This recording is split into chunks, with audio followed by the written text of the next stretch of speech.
Mazda's got an onslaught of crossovers coming this year. Starts with the CX-50. We finally have pricing for it. We're going to compare it, how it stacks up against the nearly same size vehicle within its own lineup, the CX-5. Also, we have a teaser for the interior of the CX-60. Let's get into it. We're going to start with the teaser for the CX-60 here. Got the video, and this is our first look of the interior of the CX-60. This is the first premium rear-wheel drive based all-wheel drive crossover coming from Mazda that's going to support inline six engines, plug-in hybrids, and the CX-60 won't be coming to America, but we'll be getting the slightly larger, wider CX-70. And what we have right here is real wood. And from what I'm hearing, this interior is supposed to be very Japanese inspired, which of course, that's pretty much every Japanese car. This is unfortunate. And this is chrome. This is the issue I had in the CX-9, which is going to be replaced by the CX-90 here in the United States, is that there's a lot of chrome trim on the interior. If you live in a sunny place, you're going to be blinded by that chrome reflection. And this is a thick chrome insert here. The wood looks great, and I do love the cloth interior. So I will probably end up falling in love with this Mazda interior, as I really enjoy most of their interiors, but the fact that there's some chrome here is not sitting well with me. I love the stitching here on the dash. We have what looks to be a suede like material here on the dash, similar to what you would see on a headliner, a nice headliner on a lot of vehicles.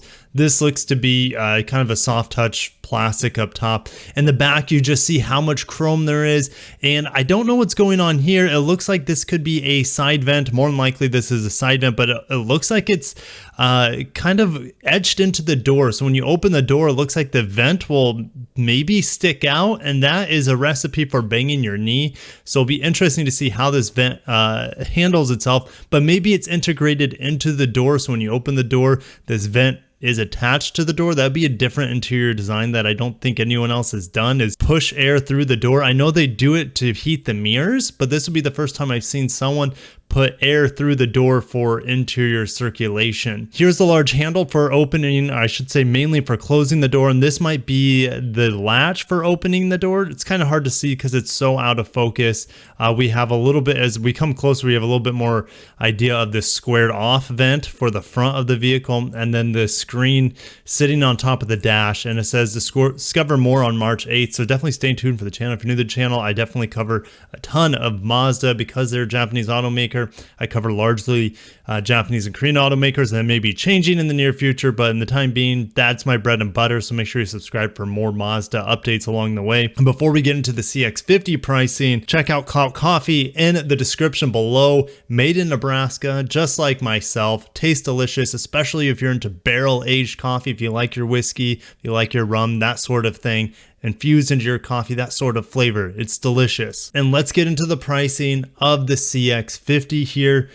Made in Alabama. It's been a while since there's been a Mazda made in America, and the reason is they're no longer connected with Ford.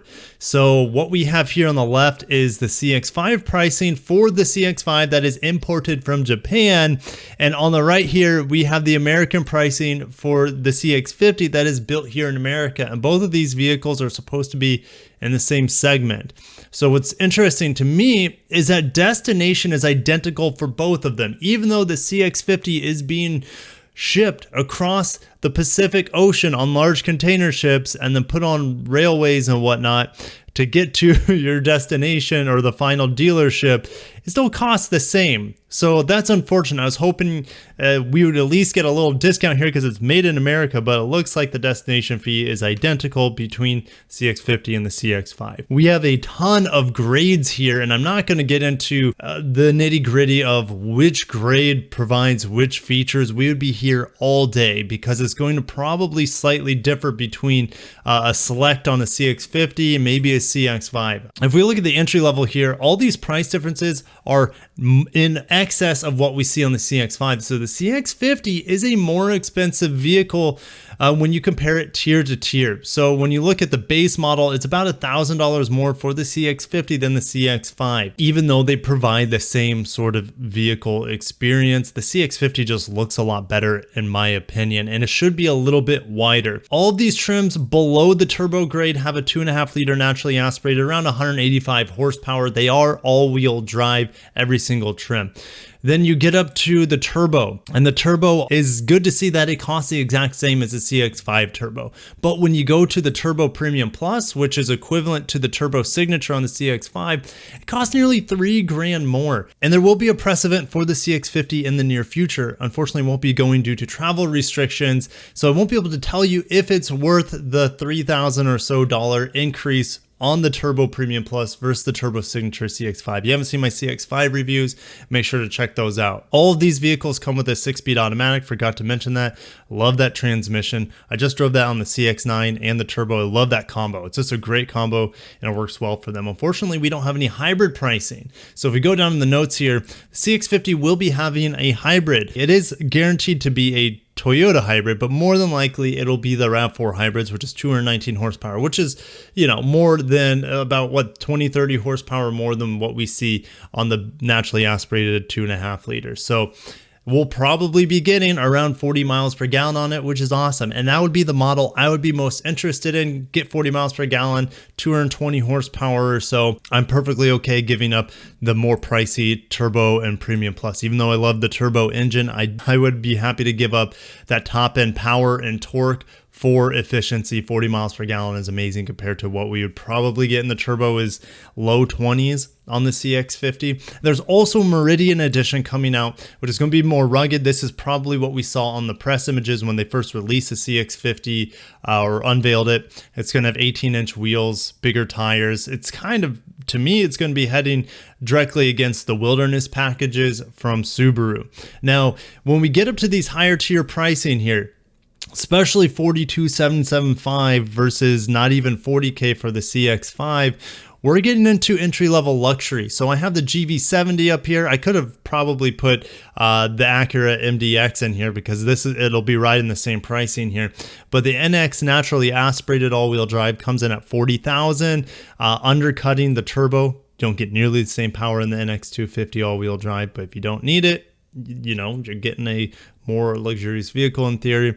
Genesis GV70 2.5 turbo has more power than the turbo engine. Well, I should say more power, less torque, even though the torque is really, really close. But it definitely is more rev happy in the 2.5 turbo GV70 than it is here on the Mazda lineup. And then there's also the NX hybrid, 239 horsepower and around 40 miles per gallon as well, and that comes in around 42,000. So Mazda, with their top of the line CX-50, is knocking on the door of existing premium models, which that's kind of what happens. You option out a mass market vehicle and it should come at the heels of the base of the luxury or premium segments. Totally get it. And which makes me wonder what's going to happen with the CX-60 rear wheel drive base. It's definitely going to be more like the GV70 because GV70 is all wheel drive but rear wheel drive base like the CX-70 will be, and more likely we'll see the 2.5 turbo on that. We'll see the inline 6 to compete against the GV70 twin turbo. It'll be very interesting to see how that CX-70 stacks up against the Genesis GV70 because that's probably its closest competitor